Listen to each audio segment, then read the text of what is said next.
नमस्कार दोस्तों, ईरान ने मिनाब में 150 से ज्यादा मारी गई बच्चियों की मौत का बदला ले लिया है। जिस अमेरिकी एयरबेस का इस्तेमाल स्कूल पर हमले के लिए किया गया था, उस यूएई के अल दफार एयरबेस को ईरान ने उड़ा दिया है। दोस्तों, ये आज की सबसे बड़ी खबर है, इसके बारे में आपको बताएंगे, लेकिन आज बात भारत की भी होनी चाहिए। भारत के विदेश मंत्री से जब यह सवाल पूछा गया कि इंडियन ओशन में भारत के मेहमान ईरानी जहाज आयरिस देना को अमेरिका ने डुबो दिया है, इस पर आप क्या कहेंगे?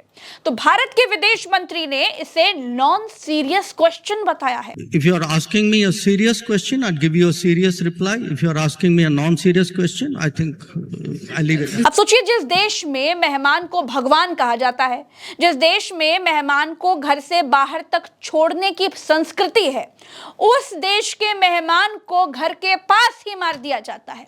अमेरिका ने हमारे मेहमान 80 ईरानी ऑफिसर्स को मार दिया है। क्या हमारी कोई जिम्मेदारी नहीं बनती है? भारत के विदेश मंत्री इसे नॉन सीरियस क्वेश्चन बताते हैं। मिस्टर एस जयशंकर जी, वो आपके मेहमान थे।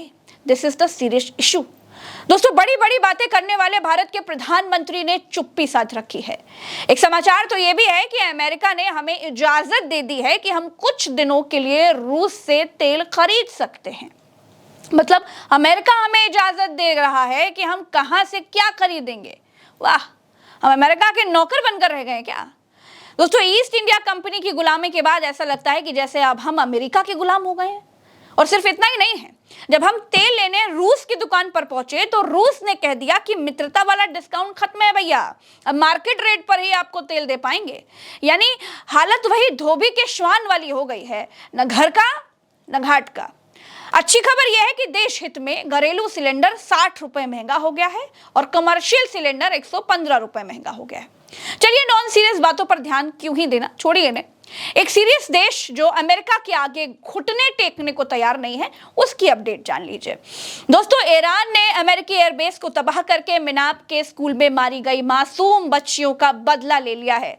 कैसे, आगे आपको भरत जी बताएंगे, पूरी सत्यता के साथ एक एक खबर समझाएंगे। जी प्रज्ञा जी, स्क्रीन पर निकाल कर पूरी इंफॉर्मेशन, पूरी जानकारी दर्शकों के लिए रखी गई है। प्रज्ञा जी, स्क्रीन के ऊपर खबर यह है कि IRGC strikes US Al Dhafra airbase in UAE with massive drone strike, यानी अल दफरा के ऊपर भयंकर बमबारी ड्रोन स्ट्राइक हुई है। ये ईरान की तरफ से हुई है। द टाइम्स ऑफ इजराइल के हवाले से प्रज्ञा जी यहां पर खबर है, और इस खबर में क्लेम किया गया, कहा गया है कि IRGC claims it's targeted US base in UAE over school strike. यानी IRGC ने, यानी कि ईरान ने उस अल दफरा एयरबेस को उड़ा दिया है, निस्तनाबूद कर दिया है, धुआं कर दिया है, जहां से मिनाब में 170 से 80 बच्चियों के ऊपर बम बरसाने के लिए जहाज उड़ाया गया था। उस अमेरिकी बेस के ऊपर निस्तनाबूद कर दिया है, उस अमेरिकी बेस को तबाह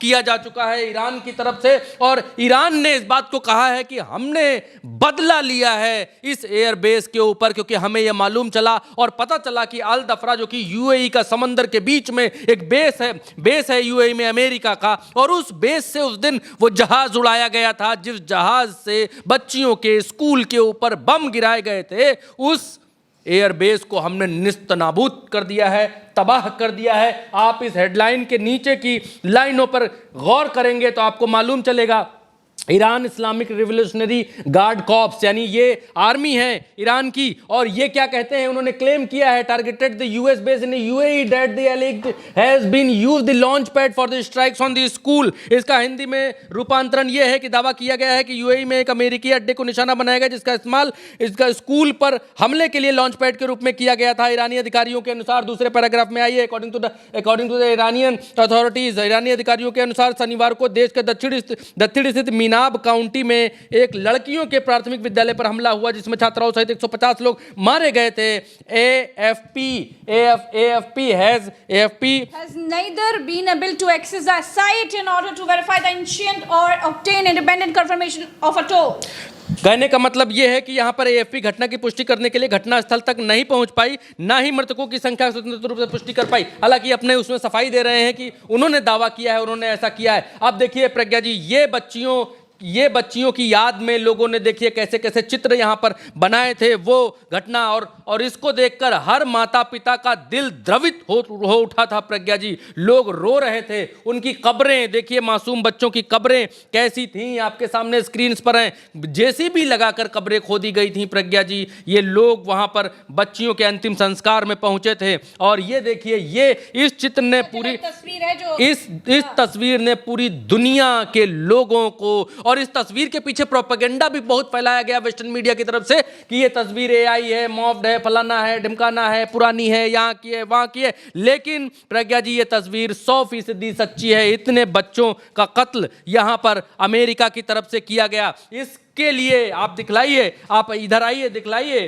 कि स्कूल के गेट पर किस तरीके से लोगों ने बच्चियों की पुस्तकें, उनके बैग और इसको देखकर प्रज्ञा जी मैं ये कहना चाहता हूं, जो खिलौनों, जो इस पर मैं कहना चाहता हूं प्रज्ञा जी, जो खिलौनों की उम्र में खामोश कर दी गई वो मासूम दुआएं भी आसमान तक पहुंच गईं। जिन हाथों ने उजाड़ी थी हंसती हुई जिंदगियां, वक्त आया तो इंसाफ की मिसाइल उनके गिरहबान तक गई। प्रज्ञा जी, वो ईरानी मिसाइलें उनके गिरहबान तक गईं और वो उस एयरबेस को ध्वस्त कर दिया है, उखाड़ फेंका है उस एयरबेस को। अगली खबर आपके स्क्रीन पर, और अगली खबर से पहले मैं एक लाइन और कहना चाहूंगा। रास्ता निहारती रही माएँ तमाम रात, बच्चे सभी स्कूल से जन्नत चले गए। बहुत दुखद खबर थी प्रज्ञा जी, ये जो आपकी स्क्रीन के सामने, बहुत दुखद खबर। और ये कंफर्म हुआ उसके बाद कि इस पर अमेरिका ने ही बम गिराया है, अमेरिका ही हत्यारा है इन बच्चों का। ये बाद में कंफर्म भी हो गया प्रज्ञा जी, तमाम न्यूज एजेंसीज के हवाले से। और ये अगली खबर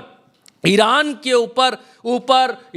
ऊपर इस समय अपने देश में जो अमेरिका ने किया है, ईरान में जो अमेरिका ने किया है, उसका बदला लेने का खून सवार है। आप देखिए, अमेरिका के कितने बिलियन डॉलर के, 300 मिलियन का जो थर्ड रडार सिस्टम है उनका, उसको मार गिराया है, निस्तनाबूद कर दिया है। ये सॉल्टी एयरबेस पर जॉर्डन में इनका ये थर्ड रडार जो सिस्टम है वो ANTPY-2 रडार सिस्टम है। कितने का है ये प्रज्ञा जी है 300 मिलियन का, और इसको निस्तनाबूद कर दिया है, तबाह कर दिया है। हमलों की जद बढ़ती जा रही है, हमलों की गहराई बढ़ती जा रही है, हमलों की संख्या बढ़ती जा रही है, और ईरान एक के बाद एक बड़े हमले। आपकी स्क्रीन पर CNN वर्ल्ड के हवाले से एक और बड़ी खबर है, और इस खबर में यह कहा जा रहा है कि रडार बेस्ड हाउसिंग की US missiles interceptor hit in Jordan, Saudi Arabia and UAE satellite images show. Satellite की इमेजेस में शो किया गया है। ये देखिए,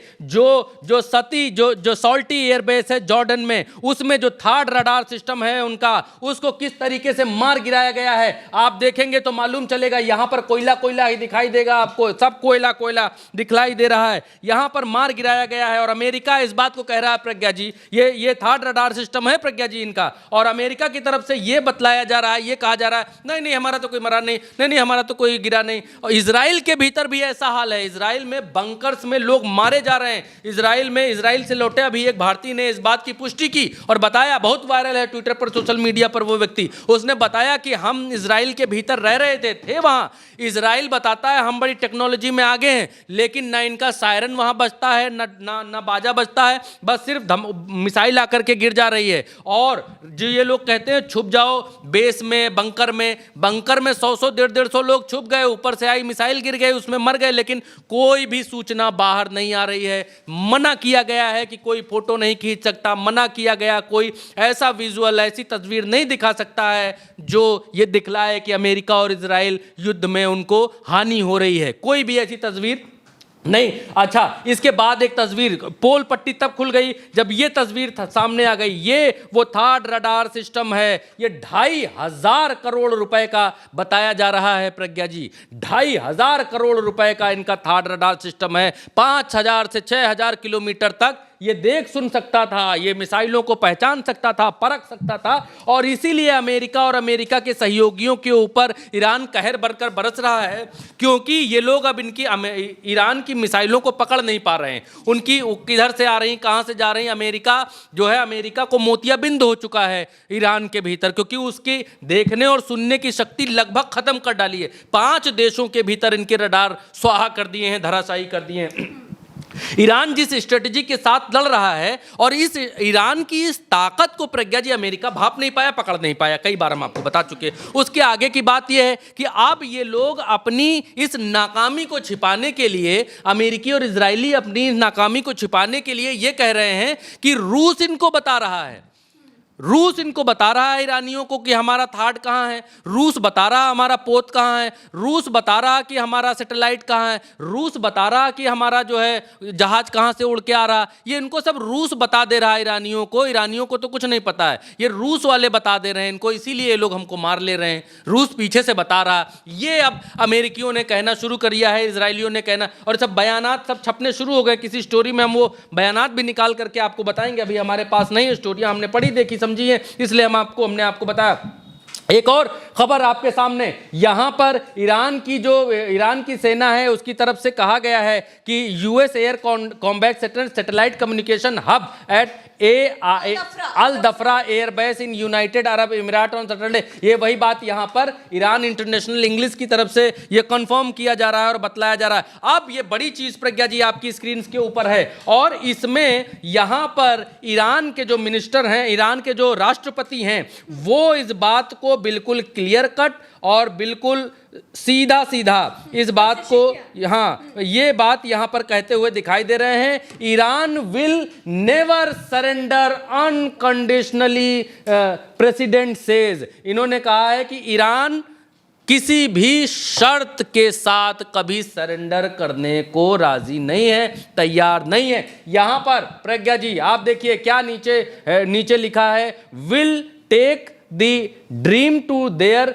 ग्रेव्स। उन्होंने कहा है कि जो लोग ये कह रहे हैं those dreaming of Iran unconditional surrender, जो ये सपना देख रहे हैं, यहां पर ट्रंप और इजराइल को संबोधित करते हुए ये कह रहे हैं कि जो बार कह रहे हैं कि ईरान जल्द ही सरेंडर करेगा, जो ये सपना देख रहे हैं कि ईरान सरेंडर कर देगा, वो सपना भूल जाएं। लिखा है will take the dream of their graves, हम उनके सपनों की यहां कब्र खोद देंगे, ये ईरान कह रहा है। और ईरान के राष्ट्रपति कह रहे हैं, ये कोई कमांडर कहता, विंग कमांडर कहता, सेनापति कहता, सेना अध्यक्ष कहता, समझ में आता।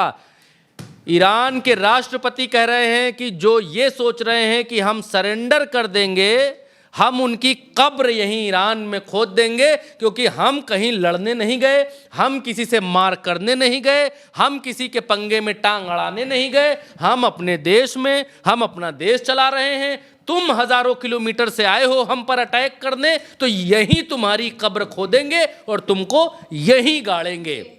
ये ईरान के राष्ट्रपति की तरफ से प्रज्ञा जी कहा गया है। और ईरान जिस तरीके से लड़ रहा है, हर कोई हैरान है प्रज्ञा जी, एवरीबडी, बिल्कुल हर कोई चौंक रहा है, हैरान हो रहा है। और अमेरिका इस हैरानी के पीछे की वजह बता रहा है कि रूस इनको सब बता दे रहा, वरना ईरानियों के ऊपर तो हमने ये समझकर अटैक किया था कि इनको 3-4 दिन में टिपिया देंगे और उसके बाद भाग चलेंगे, लेकिन अब रूस पीछे आ गया, इसलिए हम नहीं जीत पा रहे हैं। ये अमेरिका बतला रहा है। दोस्तों, ईरान का आगे क्या होगा क्या नहीं होगा ये नहीं मालूम, लेकिन दुनिया को एक बात जरूर मालूम चल गई है कि ईरान अमेरिका के आगे हथियार डालने वाला बिल्कुल नहीं है।